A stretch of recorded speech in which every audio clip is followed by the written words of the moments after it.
उपहार भाग 2।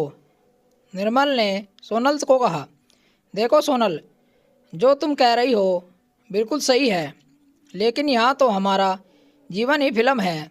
जो अभी हम माँ को समझाएंगे और माँ को बात समझ में आ जाएगी, और ना कोई कहानी जो अच्छी अच्छी बातें लिख देंगे या बोल देने से काम हो जाएगा। अभी तो मुझे यही ठीक लगा तो मैंने यह कह दिया। बाद में देखा जाएगा।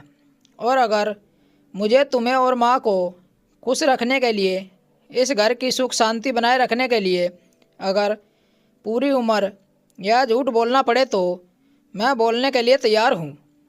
इतना कहते ही निर्मल की नज़र दरवाजे की तरफ गई तो देखा सामने अनुराधा जी खड़ी थी।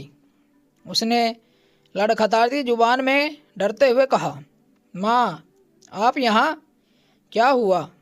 अंदर आइए ना। आप दरवाजे पर क्यों खड़ी है? कमरे में अंदर आते हुए अनुराधा जी ने सोनल को गले लगाते हुए कहा, बहू, त्योहार मुबारक हो। तुम सही कह रही हो। आखिर कब तक यह झूठा दिखावा हम करते रहेंगे?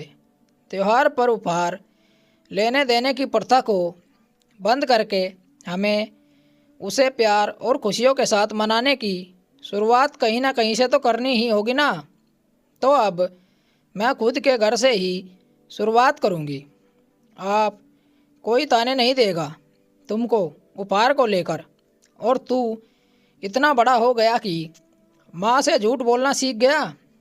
और तो और साथ में मेरी बहू को भी झूठ बोलना सिखा रहा है।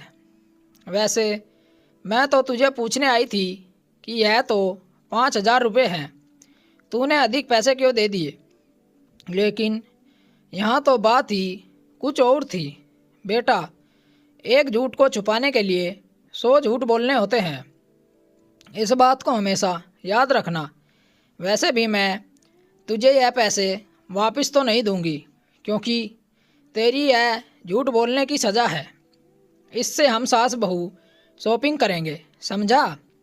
अरे माँ, वह एक्स्ट्रा तो मेरे जेब खर्च के थे जो मैंने निकाले थे, वह तो दे दो कम से कम आप मुझे। आप सास बहू के चक्कर में मेरा तो नुकसान हो गया। निर्मल के इतना कहते ही सोनल और अनुराधा जी हंसने लगी।